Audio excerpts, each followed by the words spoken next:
வணக்கம் மாணவர்களே, இன்று 10ஆம் வகுப்பு அறிவியல் அலகு 4 மின்னோட்டவியல் தீர்க்கப்பட்ட கணக்குகள் இதுல உள்ள 2வது கணக்கு பார்க்க போறோம். ஒரு மின் சுற்றில் பொருத்தப்பட்டுள்ள 100 வாட் 200 வோல்ட் மின்விளக்கில் பாயும் மின்னோட்டம் மற்றும் மின்தடையை கணக்கிடுக. சரியா? அதாவது மின்விளக்கு கொடுத்துருக்காங்க, அதுல எவ்வளவு வாட் மின்திறன் பாயுது? 100 வாட் மின்திறன் பாயுது. சரியா? அடுத்து மின்னோட்டம், அதாவது வோல்ட் மின்னழுத்த வேறுபாடு எவ்வளவு இருக்குன்னு பார்த்தீங்கன்னா 200 வாட் இருக்கு. சரியா?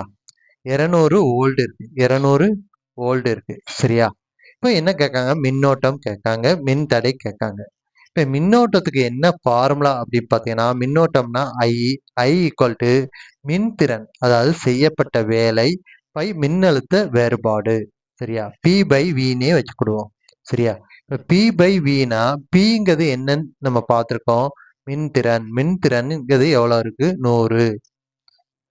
மின்னழுத்த வேறுபாடுங்கிறது 200 இருக்கு. அந்த 200 அப்படியே போடுங்க.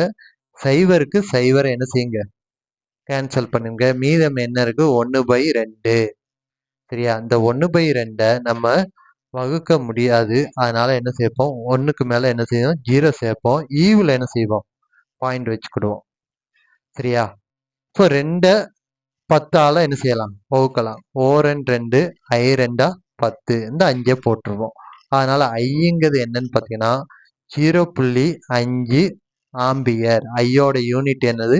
அதாவது கரண்ட், மின்னோட்டத்தோட அலகு என்னன்னு பார்த்தீங்கன்னா ஆம்பியர். ஏ மட்டும் போட்டா போதும். சரியா? அடுத்து மின்தடை. மின்தடை அப்படிங்கிறது R equal to V by I. அதாவது மின்னோட்டத்துக்கு எதிர்த்தகவாகவும் இந்த மின்னழுத்த வேறுபாடுக்கு நேராகவும் இருக்கக்கூடியது தான் என்னது? நேர்த்தகவாகவும் இருக்கக்கூடியது தான் என்னது? மின்தடை. அப்படிங்கிறத நம்ம தெரிஞ்சுக்கிடணும். அப்புறம் ஆர் ஈக்குவல் டு விங்கிறது என்ன பார்த்து வச்சிருக்கோம்? 200. அந்த 200 அப்படியே போடுங்க. ஐங்கிறது இப்பதான் கண்டுபிடிச்சோம். சரியா? இந்த 1/2ன்னு இருக்குல்ல, அந்த 1/2 போடுங்க இங்க. சரியா? பாயிண்ட் பைய போட வேண்டாம், 1/2ன்னு போடுங்க. இப்போ ஆர் ஈக்குவல் டு என்ன எழுதணும்? இந்த 200 அப்படியே வச்சுக்கோங்க.